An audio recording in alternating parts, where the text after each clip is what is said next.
วัสดีครับ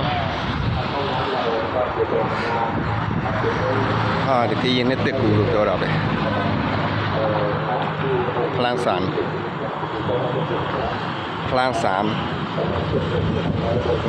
อีพงจอวัดดอกไม้ขอ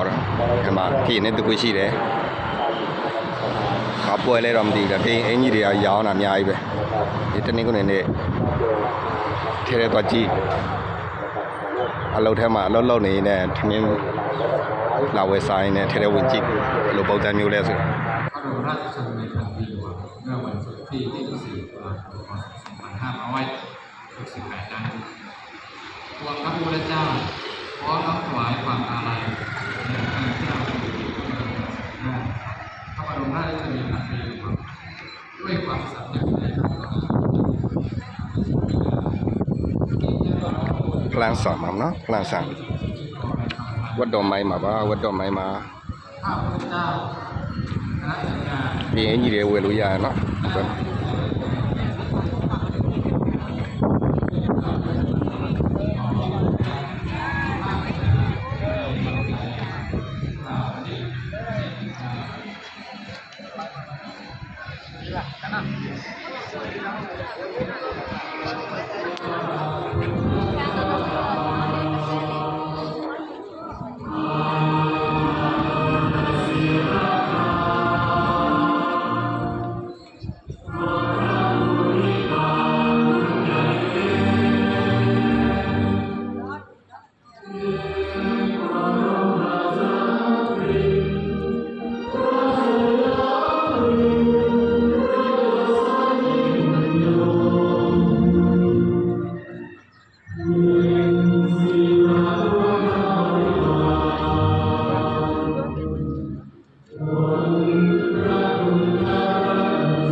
นโมจุระอังคาร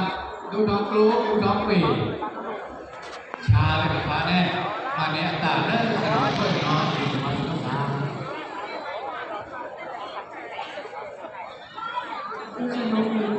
请插到廿二點八年要收十幾隻啦，大約先。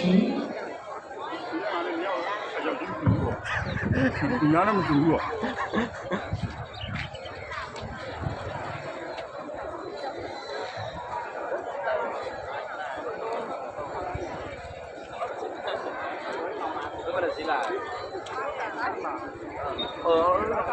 ？xin họ mình luôn luôn xin họ cái đã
วันนี้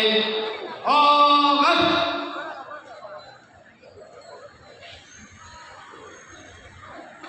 เราสาวอันเดียวเนาะยา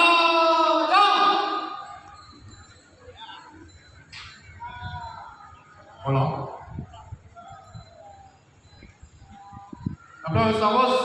เสพผู้ตากผู้เนาะยาท้องเราสื่อยาเวสาอากิตุทาราเอตุนานาเอชะโตชะโต